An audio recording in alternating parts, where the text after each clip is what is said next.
Hey there, it's Jim and Debbie with another Midday Minute, the YouTube show that just can't possibly wait until the next episode of our Midday podcast. Hey Debbie, we got some big news. Yes, share. We are in the midst of a subscription drive here at the show. We are marching to 1,000 YouTube subscribers. And when we get there, it'll unlock our ability to live stream special events on YouTube. So we need your help. If you're not subscribing already, please hit the button, tap the bell so you'll be notified every time we post new content. And we have an incentive for you, too.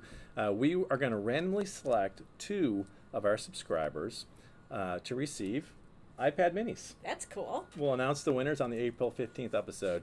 New and existing subscribers are eligible.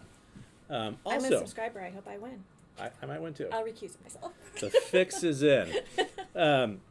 Also, you can comment on today's episode of the show with the hashtag ENF Midday for a chance to win a $50 soft credit to the ENF program of your choice. We will announce the winner on the next episode, so just comment below. Debbie, you and I know what the empty chair means, but why don't you tell our new viewers? Well, today we are so pleased to be joined by Maddi Bollig. She was a Most Valuable Student Scholarship recipient in 2015, sponsored by Fort Collins Elks Lodge number 804. She is also a 2019 Weigel winner. She's receiving $24,000 to go to Northwestern Medical School. Please join us, Maddi. Hi. Hi, thanks for having me. Thanks for coming up. Yeah, welcome to the show. We know you're very busy, and we appreciate that you took some time out to join us. I'm happy to be here.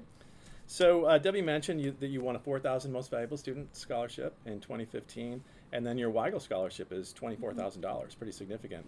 What does that Elks support mean to you? Yeah, I think it means a lot to me.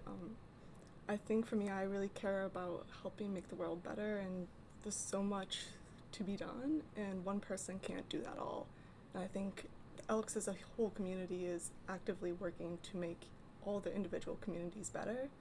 And I think it means, like, on the hardest days when I can't do everything for a patient or whatever organization I'm helping, it means that there's still something good happening, and it brings hope and makes, like, each action that much more powerful. Wonderful.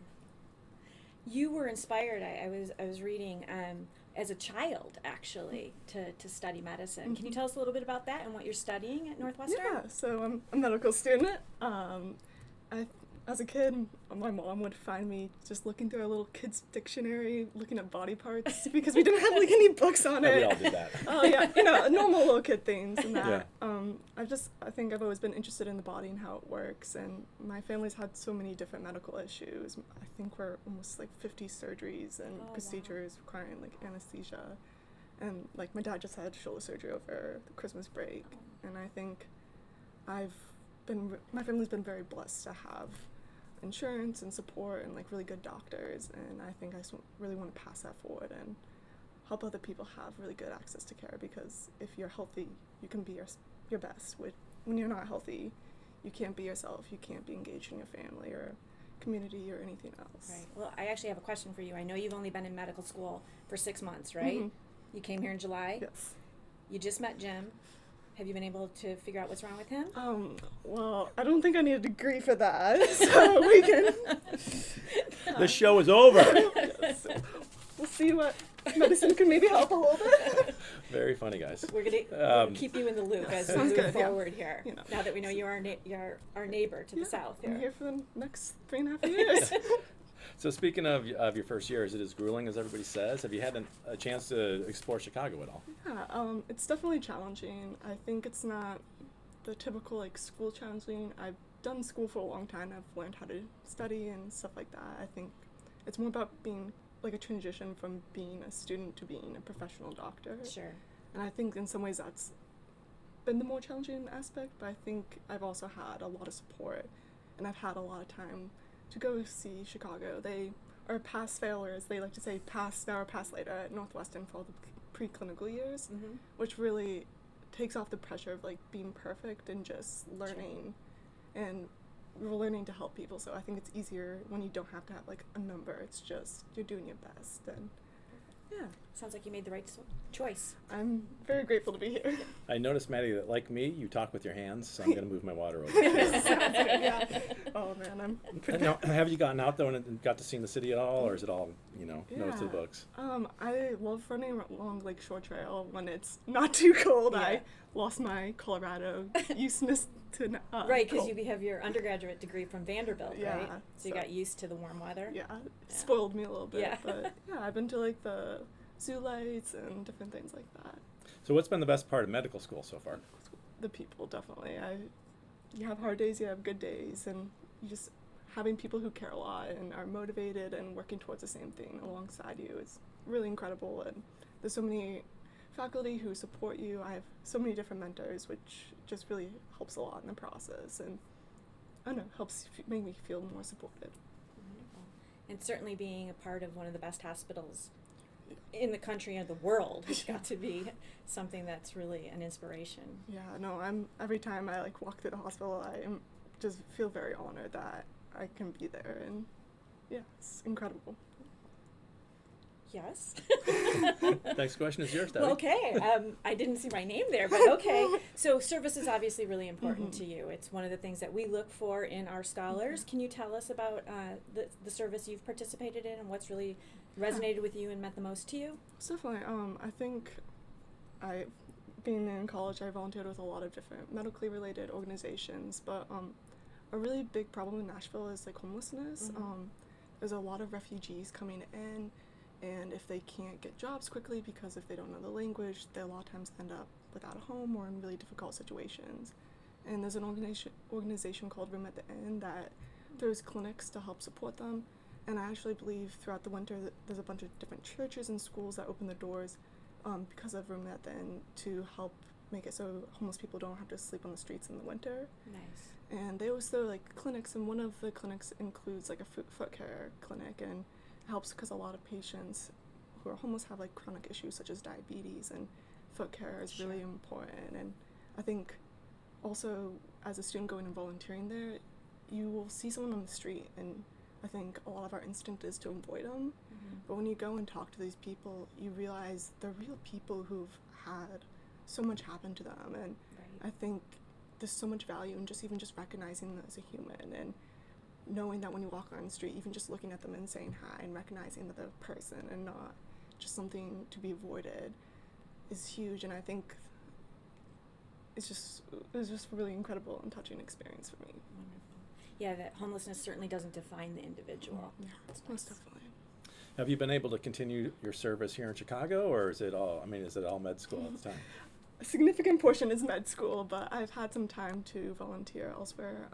I tutor a high school student through the Chicago Youth Program.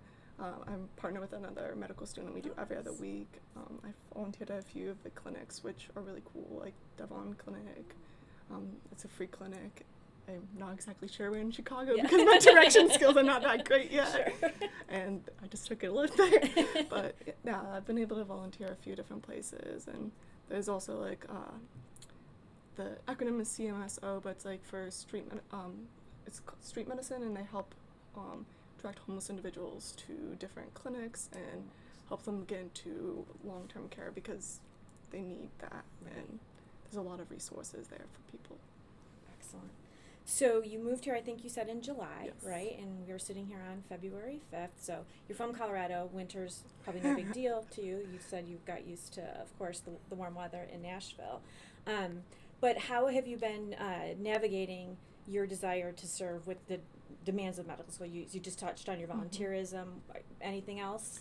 We talked about a little bit. You've made some time for some fun, but anything else you're hoping to do now that you've come to see the memorial building? Colleen Conrad, our scholarship programs manager, gave you a tour of the building, so it's there's gorgeous. that. Trust me. Anything else on your list? Yeah, I think I'm currently in a class that both the professors, it's a humanities class on poetry, and it's a little bit different than what you might expect with medical school and medicine. But one of the projects they do is they both help a lot the VA hospital, and they are palliative care doctors, and they all read poetry with patients, and it kind of gets them space to kind of get out of the doctor-patient relationship and just really connect on a human level. And I'm hoping to be able to go volunteer with them and help them with that project. And I don't know, I think whenever I can, I just love to help people, and I think the more skills I have in medicine, the more I'll be able to serve people in different ways. And That's amazing. Well, Maddi, before we say goodbye to you, is there anything you would like to say to Elks in the audience whose support helps to make our scholarship programs possible? Yeah, thank you so much. I do not have words to express how grateful I am. I didn't have to work in college because of your support, and I was able to be more involved in research and volunteering, and now I'm at medical school at an incredible school. I thank you so much. That's all I have to say. Maddi Bollig. Maddi, thank you. You may Thanks now for gracefully having me. exit to the left. Sounds great. Thank you. Thank you.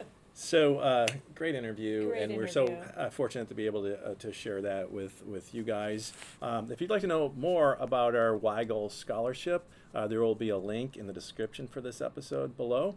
And if you would like the specific details for the subscription drive and for the comment contest that we announced today, there will be a link to that in the description as well. March to 1,000. That's right. Where are we at right now? We are 702. Okay, come on. So We got to get we to can it. get there. So we want to be able to live stream our events in April. Well, there's a lot Hoop happening in shoot, April. There's the leadership, Hoop Shoot Finals, there's the Leadership Weekend, and then after that we've got the convention, and we can bring you stuff like this and other staff-generated content to kind of let you experience those events from your couches or wherever you are right now. Elks always rise to the challenge, so let's do it. All right, again, hit the subscriber button if you'd like more, and tap the bell so you'll be notified whenever we post new content. Give us a thumbs up if you like the video. Feel free to share it. And remember, comment below with the hashtag ENFMidday for a chance to win a $50 soft credit to the ENF program of your choice. Thanks for tuning in.